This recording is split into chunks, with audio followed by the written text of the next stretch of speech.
of ties between the African Union and the Caribbean community, regarded as the sixth region of Africa. By forging these alliances, we seek to enhance South-South cooperation and build a more interconnected, prosperous, and resilient global community. In closing, Mr. Prime Minister, I extend my gratitude to you for your visit and for the spirit of collaboration that has characterized our discussions today. Haiti is a great inspiration to Africa. You became the first Black republic in 1st January 1804. That's just more than 210 years ago. And because you inspired many countries with your own struggle for independence, believe in the rule of law, believe in freedom and democracy, many African countries followed in Haiti's footsteps.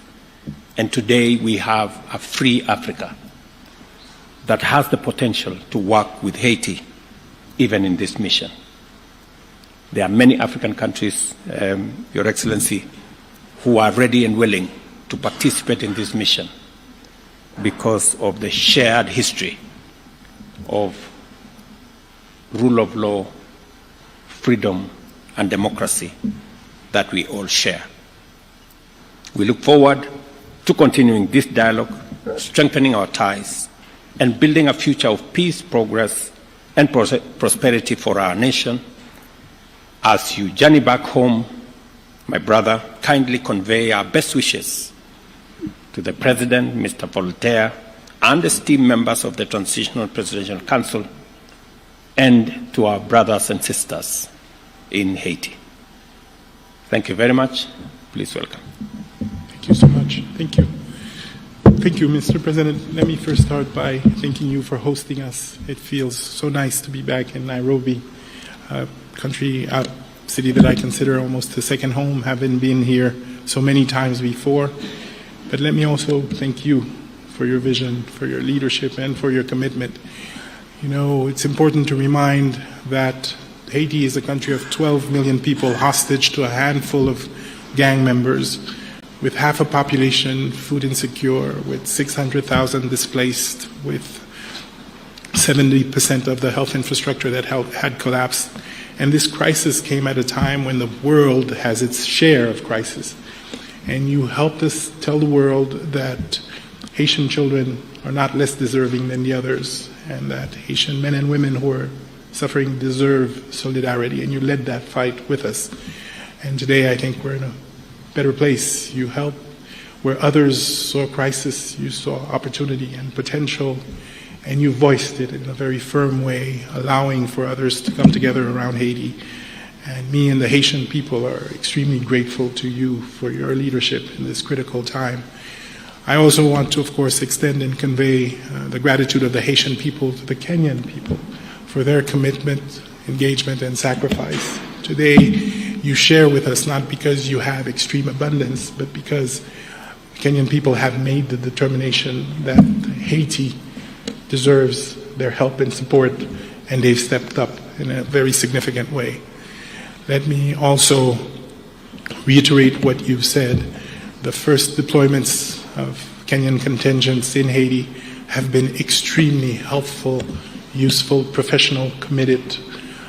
They've engaged almost immediately, side by side with the police force. They've provided us with the wealth of experience that they have, and they continue to engage with us in a significant manner. Early on in this process, you will recall that their doubters had thought that language would be a barrier. Let me confirm that it has not. I've followed directly operations in some of the most difficult circumstances, and they found ways to make sure that they protect each other and they get the mission accomplished. You said, and we agree, that this is something that we can do. If we work together, we're confident that we can see significant progress in the security situation in Haiti, and as you have pointed out, begin the rebuilding process. And we're committed to doing so. Now, obviously, our partners will have to step up and meet the commitments they've made, and the time is now. There is a sense of urgency. The progress that we're seeing is contingent on us continuing to provide the Haitian people with the relief that is desperately needed, and of course, that will only happen if the many commitments that were made by the international community actually materialized.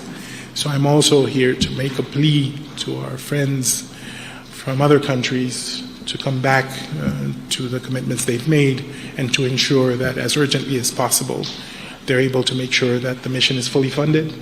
They're able to make sure that the police force and the contingent from Kenya have the resources they need to be able to be fully operational, and that already we're looking at the consolidation and the early recovery and the investments that are necessary to rebuild the schools, the health institutions that will sustain whatever progress we made. I can quote here the commander of the Kenyan troops in Haiti, with which I have regular meetings, when he tells me, Prime Minister, this is winnable. This is winnable. And that, of course, has inspired us all. In the next few days and weeks, we will continue to build on this progress. We've established an electoral council that will be installed. We've been able to reopen our schools. We're seeing progress in the security front as well. Obviously, the gangs are reorganizing to make it more difficult, but we're ready and we'll be steadfast. We're using our assets more effectively. We're looking at new relationships with others who may be willing to engage.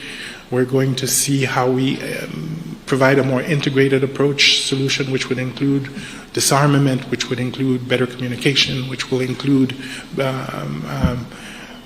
all the integrated and well thought through interventions that are usually required to address these kinds of security situations. But obviously, an effective repressive force will continue to be an essential component of that. And let me tell you that just last week we had this incredible violent event led by a gang in the northern part of Port-au-Prince, and quickly the police and the contingent were able to deploy by road within really virtually hours to make sure that the city in question was quickly protected, and that we would have the appropriate level of response to make sure that we address the situation. So this is to say that the Haitian people now have hope in what can be achieved. It is, of course, a cautious optimism. They will expect us to do more, and they deserve more. They've suffered now for months. Hundreds of thousands still cannot go home. The infrastructure needs to be rebuilt very quickly, but they trust that the government and its partners are doing the right things, and of course, with the presence of the force, they can start to see a light at the end of the tunnel, and that I think we need to build on as quickly as possible. So again, thank you, Excellency, and please do convey through you our gratitude to the Kenyan people for that act of solidarity, and I can tell you that it will not be lost. Thank you very much. With your permission, we'll take a few questions. Members of the press, if we may start with your name, the media house you represent, and then let's stick to one question so that we may open up for more. We'll start with Joy from Al Jazeera, then we'll follow suit. Joy from Al Jazeera. Thank you very much, Prime Minister and Your Excellency President RUTO. Our question is in regards to the latest attack and what has been done to safeguard the Kenyan officials who are assisting in the mission. And question number two is, it's actually an opinion where I feel like the partners, international partners, have delayed the funds, and there's fear that the mission could be stalling. Is that correct to assume?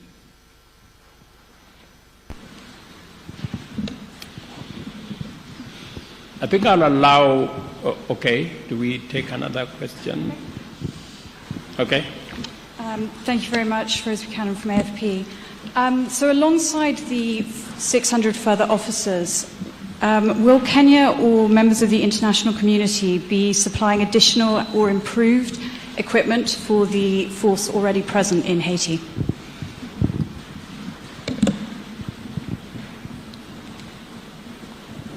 Okay, we can take those ones first. Or thank you very much. I think I will allow Prime Minister to respond to the first question because he has the latest information on the attack. That and as you've heard him speak to it, the response was the fastest that could have been assembled in a long time. As we talk, both the Haitian police, who are doing a wonderful job, alongside our multinational security support mission of officers from Kenya, are already in that region. I'm informed that it's a region 2 hours drive from Port-au-Prince, a region that for a very long time has been held hostage by criminals and gangs. But today we have a foothold and a footprint of both the Asian police and the Kenyan contingent in that place. As to your question as to what is being done, I think everything is being done to make sure that we minimize casualties of both our security men and civilians, even as we deal with the criminals. And on the question from FP on what additional is being done, Prime Minister just came out of UAE, who have committed to support this mission. El Salvador, as I told you, on the 3rd, which is just a week ago, also signed in to provide capabilities for the support for the multinational security mission. There are other consultations that are going on. Additional equipment have been provided. Additional air support has been provided thanks to Prime Minister's goodwill and coordination. So there is a lot more that is happening. Yes, we can do more, and the partners need to step up. That is correct. We have commitments that have been made by our global partners, and it is my position, alongside that of Prime Minister here, that every partner should, this is the moment to step up, and this is the moment to provide that critical support for us to be able to undertake the exercise at hand. Prime Minister. Thank you, Mr. President. I think you've covered it extremely well. A few days ago, a ruthless gang murdered and assassinated over 70 people, including men, women, and children, northern part of Haiti, which was a senseless crime. And as I said, within hours, we were able to not only deploy, but this time we were able to deploy significant numbers by road, which we hadn't been able to do. But second, and even more important, we're able to deploy and stay. So this is no longer a reactive, temporary mission. It has become a mission to the end, to make sure that we can actually regain a level of safety that's acceptable in the region. Now, there's still a lot going on, and I don't want to by any means describe this as being done or easy, but the work is being done house by house, neighborhood by neighborhood, to ensure that these people, the people of the Artemonite region, can once and for all find peace. And I think the President has rightly stated that every operation is well thought through with the Kenyan team on the ground and the police force to ensure the greatest amount of security for the troops that will engage in these different combats. Now, obviously, this always comes with a level of risk, but we're confident that we do everything we can every time to make sure that we're protected. And as I think, as the President has mentioned, coming out of New York, we had very constructive meetings with several partners. We're seeing new engagements. The EU, for example, has doubled its commitment. We're seeing new partners come in and make new commitments. We're talking to Brazil as well, Mexico as well. As was stated, Salvador has recently, on the 3rd of October, recommitted. But you're right. We would like to see a quicker response. We would like to see more commitment. And we're going to continue to push for it. Okay. We can take a bunch of 2 more questions. Then after that, we can wind up to the questions. All right, my name is Nick Modimba from CGT in Africa, China Global Television Network. The first question is, what's the situation with the motivation of the Kenyan police units in terms of their payments? Reports coming in from Haiti say they haven't been paid yet. And of course, they have families back at home, depending on them. And of course, they're looking forward for their people to come back home. Second question, redeployment training. What have the current officers learned in Haiti that are actually instilling the same ideologies, survival tactics to the current ones yet to travel to Haiti? And also, which units are these that are actually joining the others in Haiti? Thank you. Your Excellencies, my name is Melita Oletenges for Citizen TV. My question is in regards to President William RUTO speaking about asking the international community to honor their pledges and match them with actions. Perhaps is there a setback for human resources, especially in the MSS, when you're saying that we are working leaner in terms of resources? Has there been a setback in terms of remunerating the operatives on ground? Thank you. Your Excellency, my name is Nyaboga Kiage from Nation Media Group. My question is, for the longest time, people in Haiti have been claiming that the Kenyan officers do not leave their camp. How true is that? Thank you. Thank you very much. I think all those questions you've asked are interconnected in some way. There is information that I can provide to you on matter security, but to a certain extent. It's not necessary for us to tell you which units are participating in this operation, because those are security matters. But on the whole, we have a budget that takes us all the way to March next year. So in terms of being able to support our officers on the ground, including those who are joining next month, we have resources to make sure that they have every support that they need up to March 2025. We are asking the international community to step up, because our mandate extends all the way to October next year. All the other issues have been taken care of. As for the status of the MSS security personnel and how they are operating, I think you've heard from the Prime Minister the kind of robust engagement that is going on with our security personnel. I do not think that they would be in a camp and at the same time be in the operation area that the Prime Minister has just talked about. Maybe Prime Minister can.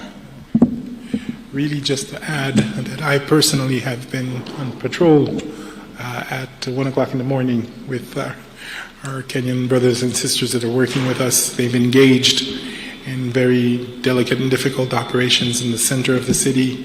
They've helped us commence to secure our port. They're involved in patrolling the university hospital and the administrative area. And more important, they're with us up north, working closely with the police force to address the current threat with the gangs. And they do so with the level of professionalism and expertise that we've learned to trust and admire. So I can tell you safely that no, we are engaging. The leadership is also very much engaged with the leadership of the police force in strategic thinking, in understanding, in collecting intelligence, and finding out how to use it more effectively. So that exchange is also helping build up the capacity of the Haitian force itself. So let me be very clear. The presence of the 2 contingents that we have now have been extremely, extremely helpful in helping us make the progress that we are seeing now. Thank you very much. Just so that you know, we've had Prime Minister and we had different meetings in Washington at the sidelines of the UN General Assembly. I had engagement with Secretary Blinken, and they have also committed to provide more capabilities in terms of transport and other facilities that would help us move forward. I must commend Prime Minister that 11 days ago, schools were opened in Haiti after a very long time. That's an act of courage, and we intend to provide support and ask the international community to come along with us, because there will be requirements for rebuilding some of the schools, rebuilding some of the hospitals and other facilities for the people of Haiti to begin to regain normalcy in their lives. And that additional support, aside from the security personnel and the stability and peace that we are pursuing, will be necessary to carry the community along with the social infrastructure that will help stabilize the country, create hope, and move people to the next level. So otherwise, thank you very much, and thank you for coming for the press conference. Asante sana. Thank you, Excellencies. That brings us to the end of this press briefing. We shall allow the Excellencies to retreat